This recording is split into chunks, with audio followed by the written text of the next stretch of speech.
Today's story is titled A Deal to Protect His Reputation and Her Secret. Hello everyone, before we begin today's story, I have a small favor to ask. Please hit subscribe and turn on the notification bell so you never miss our channel's new videos. It's quick, free, and the best way to support us in bringing you more dramatic stories. Your support means the world to us. Where are you watching from? Drop your city or country in the comments below. Thank you very much. Now, let us return to our main characters. Rain pounded against the glass walls of the Meridian Hospital Tower, lightning flashing over the skyline like a camera capturing a scandal about to explode. Inside the rooftop lounge, Adrian Cole stood motionless, his tailored suit soaked from the storm, a single document in his hand. Across from him, Lila Nguyen clutched a worn sketchbook to her chest, her hair damp, her breath shallow. The city below buzzed with rumors, newsfeeds screaming headlines about the CEO accused of abandoning a dying patient for profit. She had not meant to overhear his call earlier that day, but when the elevator doors opened, she caught his words, "Find me a solution before the board votes me out." Now, he was looking right at her. "Marry me," he said, voice low, firm. "Think of it as a contract." Lila blinked, certain she had misheard. Rain hissed on the windows behind him, thunder rolling like an audience holding its breath. "You need a wife?" She stammered. "No," Adrian replied, stepping closer, his gaze steady. "I need credibility. I need someone the media cannot destroy. In return, you will have protection for your secret. The one you keep locked in the records office, your cousin's unpaid surgery, filed under your name." Her heart froze. How did he know? He held up the paper between them, a legal agreement already signed by him. "You have integrity. That is what I need right now. And you need a shield." Lila looked down at the sketchbook trembling in her hands. The pages inside were full of charcoal drawings of hospital corridors, waiting rooms, forgotten faces. Quiet rooms, she had titled them, the places where people waited for hope that never came. She thought of her cousin, of the bills she could not pay, of the threat that could ruin both of them if the hospital's audit uncovered her cover-up. Outside, the thunder cracked again, echoing her heartbeat. Adrian's voice softened. "This is not about love, Miss Nguyen. It is about survival for both of us." He offered her a silver pen. "You will not owe me affection. Just appearances. A few public events. A few photographs. In 6 months, we will quietly dissolve the marriage, and you will walk away debt-free, untouchable." Lila met his eyes, and for the first time she saw what hid behind the perfect posture and the polished reputation: exhaustion, fear, maybe even shame. The kind of weight only someone used to being perfect could carry. "Why me?" she whispered. Adrian hesitated, then said, "Because you are the only person in this building who still tells the truth even when it costs her something." Silence filled the room. The storm outside was their witness. Finally, she took the pen, her fingers trembling. The ink bled across the signature line, a small, irreversible decision. Adrian exhaled, folding the document and sliding it into his briefcase. "Welcome to our arrangement, Mrs. Cole," he said quietly. For a heartbeat, she almost laughed at the absurdity. But the moment his voice softened on her new name, something inside her shifted. Maybe it was the way he said it, not with arrogance, but with relief. Downstairs, cameras were flashing, reporters waiting for blood. Adrian extended a hand. "Ready to face the world?" Lila hesitated, then took it. As they stepped into the elevator, the mirrored walls caught their reflections: two strangers bound by desperation, about to fake a marriage neither of them believed in. Yet as the elevator doors slid shut, a strange calm settled over her. She had no idea that this deal meant to protect his reputation would soon test everything she believed about truth, loyalty, and love. 2 weeks later, the first public appearance came faster than either of them expected. The Meridian Board Charity Gala filled the downtown ballroom with gold light, soft jazz, and too many eyes. Cameras followed every step they took, and flashes burst like small explosions. Adrian Cole, the perfect picture of composure, held Lila's hand with effortless grace. To everyone watching, they were the dream couple, powerful, beautiful, and in love. But behind the practiced smiles, her pulse beat like thunder. Lila's dress shimmered under the chandeliers, a shade of deep emerald chosen by his stylist, but the heels hurt, and the whispering around her felt sharper than glass. "That is her," someone murmured. "The charity case who married him." Adrian leaned slightly toward her without breaking his smile. "Breathe," he said quietly. "Do not give them power they do not deserve." She nodded, forcing herself to exhale. At the main table, a board member's wife tilted her head, voice syrup sweet. "Mrs. Cole, your story is extraordinary. Tell us, what exactly were you doing before meeting Adrian?" The question sliced cleanly through the music. Lila hesitated, aware of every camera nearby. "I worked in the records department," she said simply. "Mostly data archiving, nothing glamorous." The woman laughed softly. "How charming. A fairy tale indeed." Adrian set down his wineglass with a soft click. "Lila also paints," he said evenly. "Her work reminds people why hospitals exist to heal, not just to profit." The woman's smile faltered, and the conversation shifted awkwardly.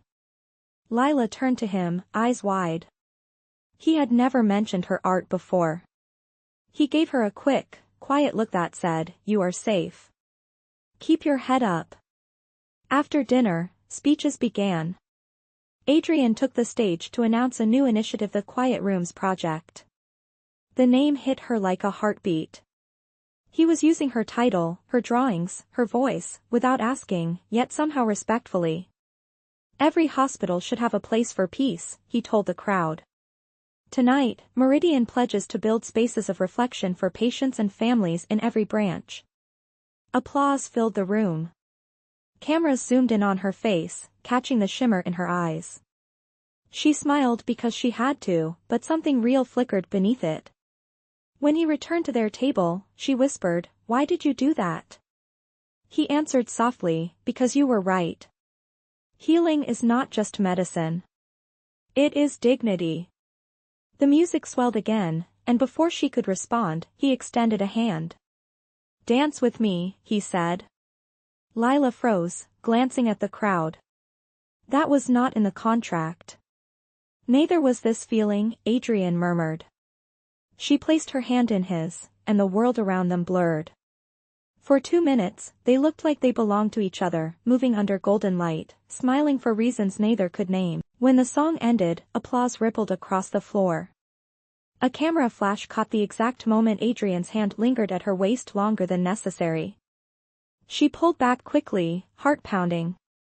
"Careful," she whispered. "They will start believing it." Adrian's voice was low. "Maybe that is the point." The night ended with polite farewells, but as the car door closed and the city lights blurred past the tinted windows, silence settled between them. Lila stared out the window, her reflection fractured in the glass. "You did not have to use my project," she said finally. Adrian looked straight ahead. "It was not yours anymore. It was ours." That word lingered, something neither contract nor press release could explain. Back at the penthouse, she went to her room, closed the door, and leaned against it, her chest tight. Outside, she could hear Adrian pacing the hall, the faint clink of ice against glass, the quiet sigh of a man trying to control what no longer obeyed rules. Somewhere deep down, she realized that the act they had built to protect them was slowly becoming the most dangerous truth of all.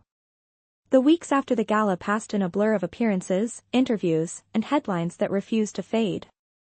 Everywhere Lila went, the world called her Mrs. Cole, a name that still felt borrowed, too heavy for someone who had only meant to survive. Yet something had shifted between them since that night. Adrian no longer spoke to her only in logistics and schedules. He began to ask small questions about her art, about her cousin, about the things that had shaped her.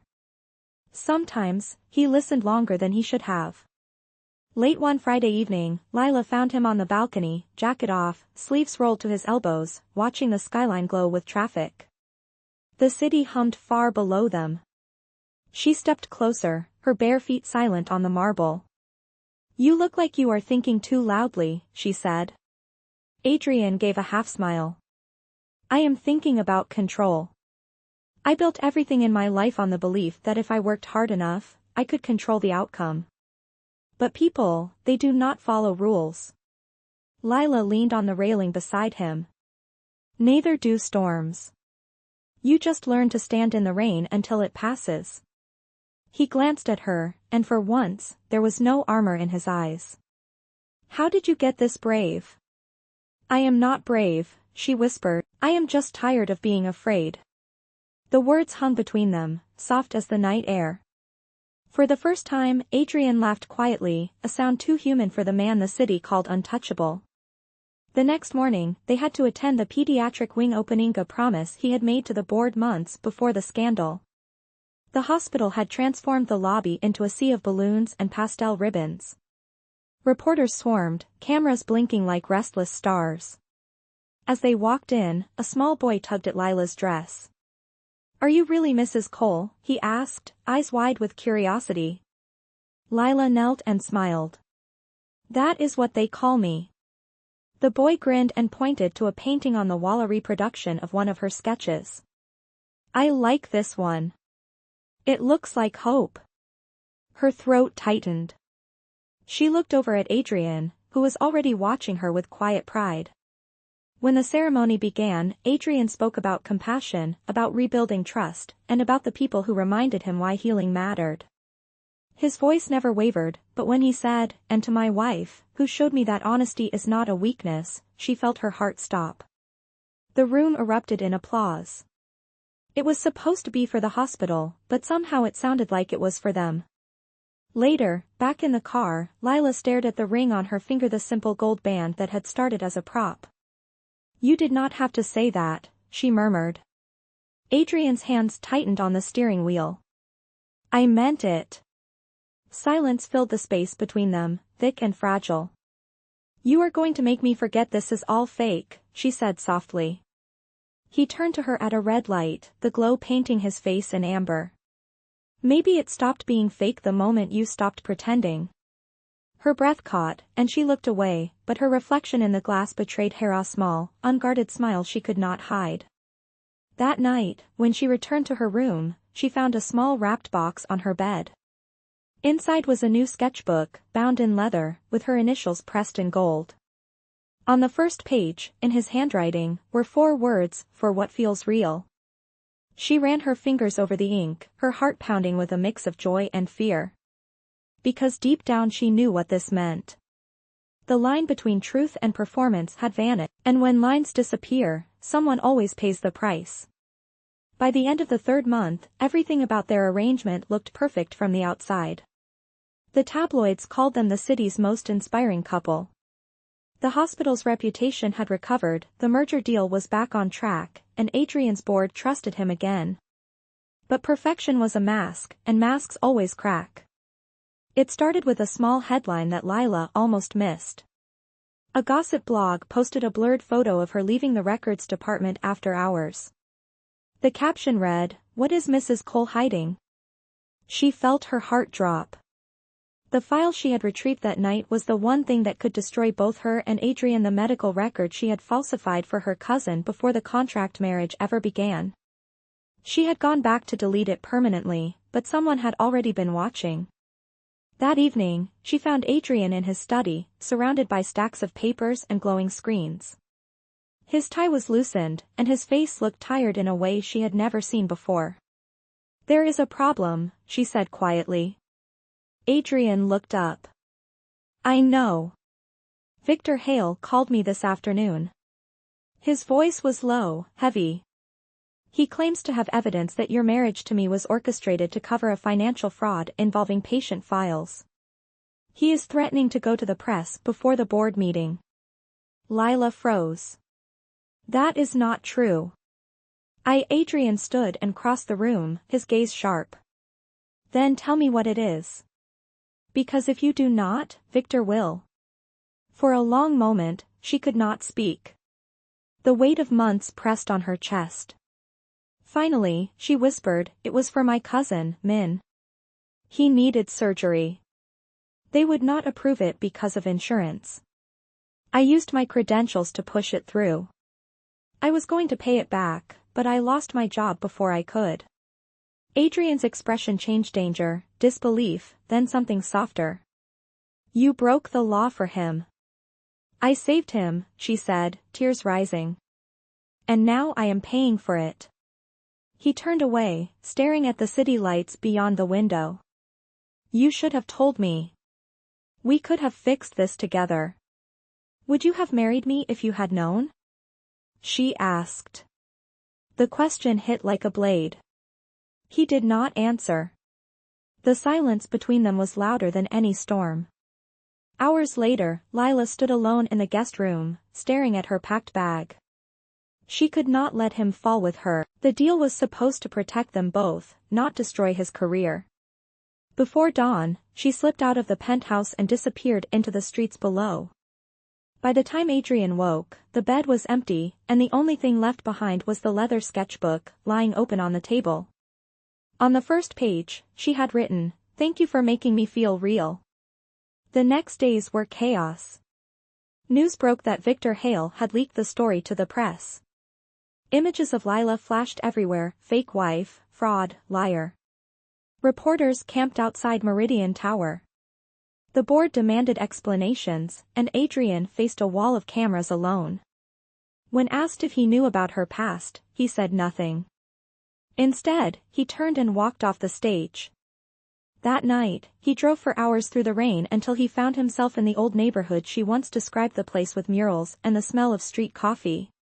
He parked near a small art studio with the sign "Quiet Rooms" hanging crooked above the door.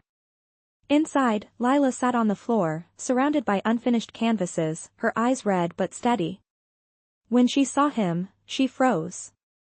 "You should not be here," she whispered. Adrian stepped closer, water dripping from his coat. "You left before I could choose." "There is nothing left to choose," she said. "You will lose everything." He shook his head. "No. I will lose nothing worth keeping if I lose you." For the first time, his voice broke. The man who lived by control now stood stripped of it. Lila pressed her hand to her mouth, fighting the tears. The storm outside softened, the thunder rolling farther away. In that quiet, something unspoken settled between the man, understanding that their contract had ended, but their truth had only begun. The next morning, sunlight crept through the blinds of the small studio, washing the floor in muted gold. Lila had not slept. Her hands were still stained with charcoal, her mind heavy with the chaos she had left behind. She could hear Adrian moving quietly in the next room, his voice low as he spoke on the phone. Every word carried the weight of consequences. "Pull all statements," he said firmly. "We release nothing until I approve it. And cancel the merger meeting." When he ended the call, silence filled the space. Lila stood in the doorway, her voice barely a whisper. "You should not have come here, Adrian. You do not owe me anything."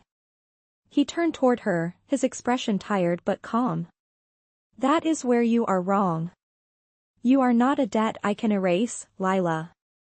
You are the only truth I have left." She shook her head. "Truth will not save your career." He stepped closer. "Maybe it will save my soul." The sincerity in his tone left her speechless. He looked around the studio, at the half-finished canvases leaning against the walls. "This is what they should see. This is what you are fighting for. Let me help you show it." She hesitated, then whispered, "You cannot fight Victor with art." Adrian's gaze hardened. "Then I will fight him with the truth." That afternoon, he called a press conference against his legal team's advice. Cameras lined the hospital atrium, and reporters filled every inch of space. Adrian stood alone at the podium, his tailored suit replaced by a simple gray shirt. The world expected a denial. Instead, he began with 7 words that silenced the room. "Lila Nguyen saved a patient's life." Gasps rippled through the crowd. He continued, his voice steady.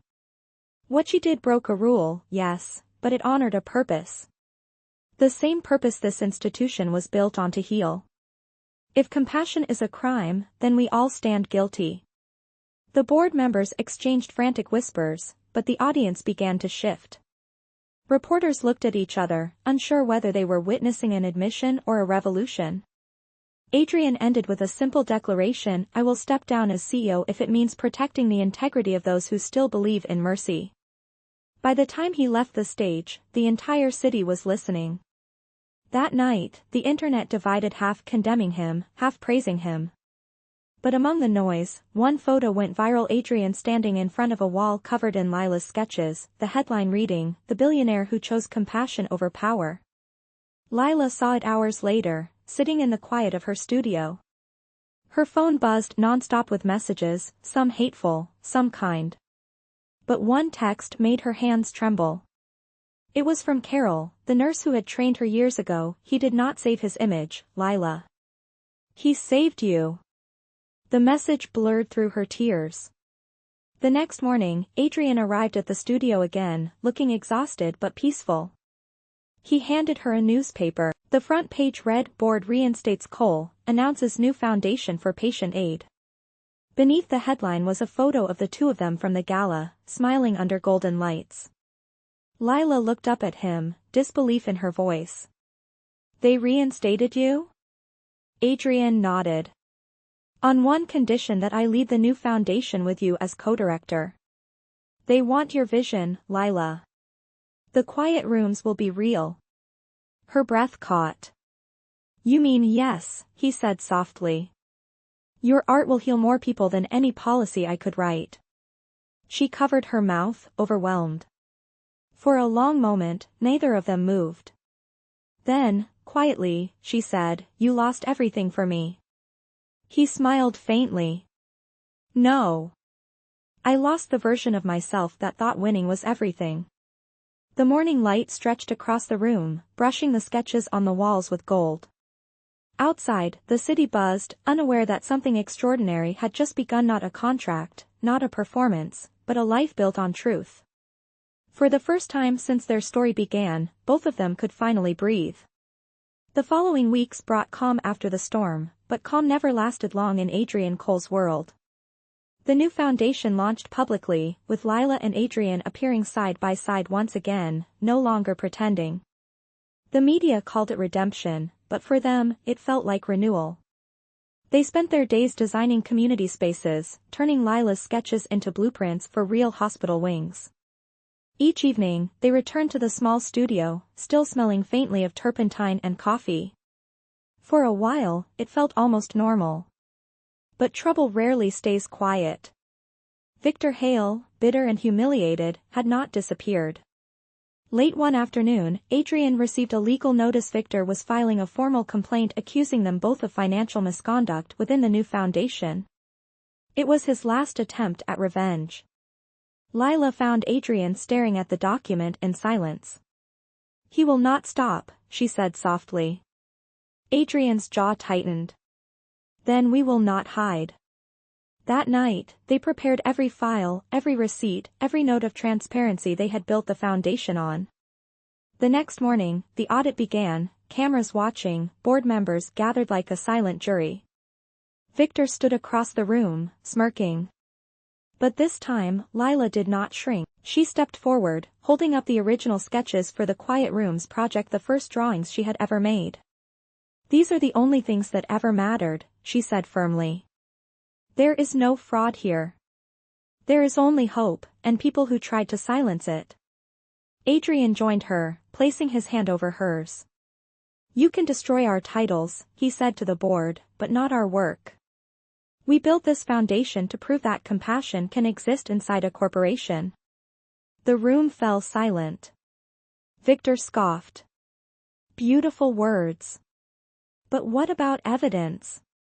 Adrian turned to the screen behind them.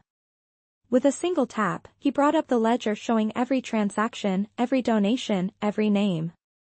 It was flawless. The lead auditor nodded. "Everything checks out." Victor's smirk faded. His power dissolved right there under the fluorescent lights. The board voted unanimously to dismiss the complaint, and Victor was stripped of his position. As the meeting ended, reporters rushed forward. Adrian took Lila's hand, looking straight into the cameras. "This is not a scandal," he said clearly. "It is a lesson. Transparency and grace are not weaknesses. They are our new standard." The applause that followed was real this time, not polite. Lila felt tears sting her eyes, but this time they were from relief. When they left the building, the sunlight felt warmer than it had in months. Standing on the hospital steps, she turned to Adrian. "You could have let him destroy me," she said softly. He smiled faintly. "No one destroys what they do not understand." And Victor never understood love. The word hung between them, unspoken until now. Lila's breath caught. The cameras were gone. The world was watching someone else. For the first time, they were free to be honest with the public, with themselves, and with each other. A month later, the foundation hosted its first official gala under the new name, the Quiet Rooms Initiative. The ballroom shimmered with soft lights and white lilies, but unlike the previous events, this one felt peaceful. It was not about wealth or image, it was about second chances. Lila stood by one of her framed sketches displayed near the entrance, her gown simple, her heart steady. Reporters took photos, but for once, she did not flinch. Every wall carried her art, patients resting by hospital windows, nurses holding tired hands, families sharing quiet hope. Each piece was a story reborn from pain. Across the room, Adrian spoke with the board members, his expression lighter than she had ever seen it. When he caught her eye, he excused himself and crossed the floor. The sound around them faded as he stopped in front of her. "You look like peace," he said softly. She smiled. "That is a first." Adrian glanced at the painting beside them. "You gave this world more than I ever could with all my titles." "You gave me the space to do it," she replied. For a moment, neither spoke. Then he reached into his jacket and pulled out a folded envelope. "The board asked me to sign this," he said. "It is the document that ends our contract. The legal side of the marriage." Lila's breath hitched. She took the paper, her fingers trembling slightly. "So this is it." Adrian nodded slowly. "It can be. Or it can be something new. But whatever happens, I wanted to do this here, not in some lawyer's office." He paused, his eyes steady. "The truth is, I no longer care about what the world thinks. The only reputation that matters to me is with you." Lila stared at him, the words sinking deep. She unfolded the paper, saw both their names, and then quietly tore it in half. Gasps echoed nearby, but she did not care. "There is no contract left," she said. "Only a choice." Adrian's smile was small but genuine. "Then let me make mine."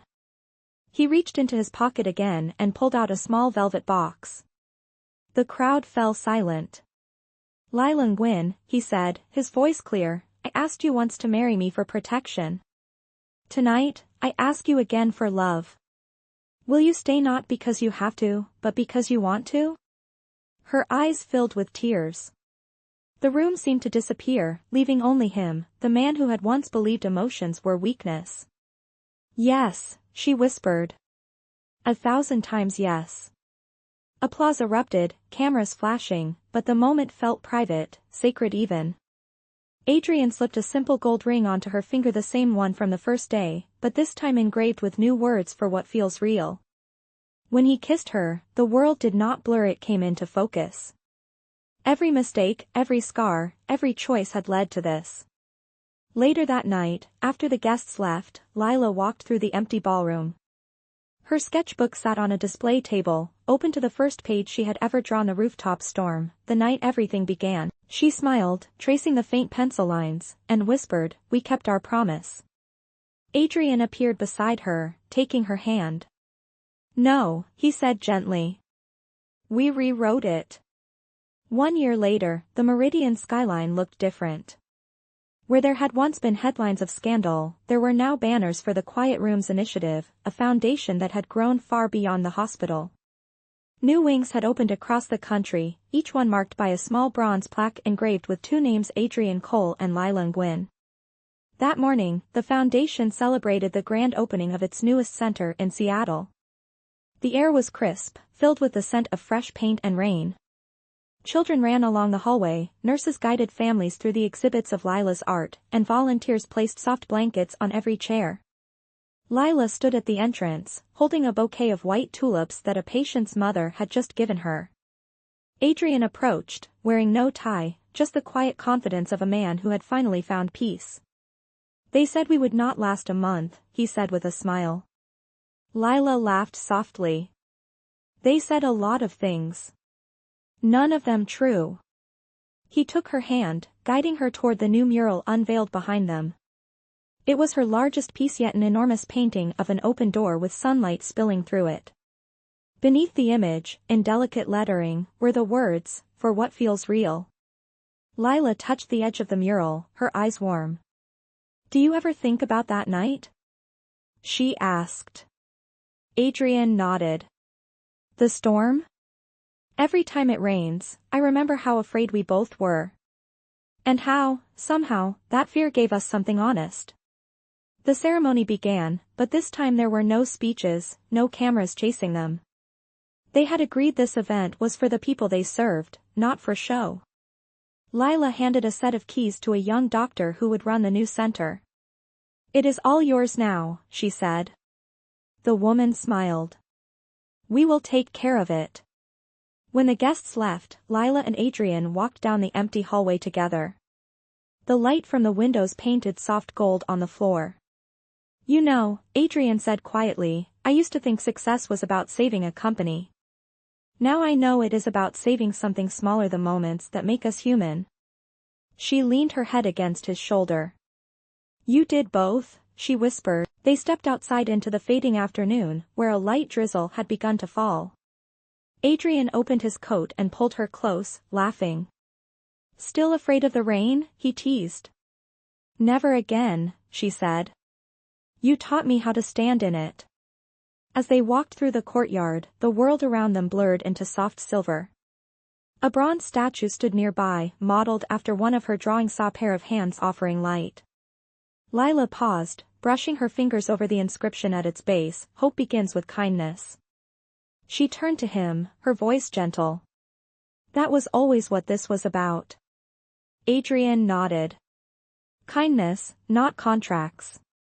He kissed her forehead, and they continued walking as the rain fell harder, each drop a reminder of how far they had come. Behind them, the mural gleamed in the gray light, and for the first time since that night on the rooftop, their story felt complete, not because it was perfect, but because it was true.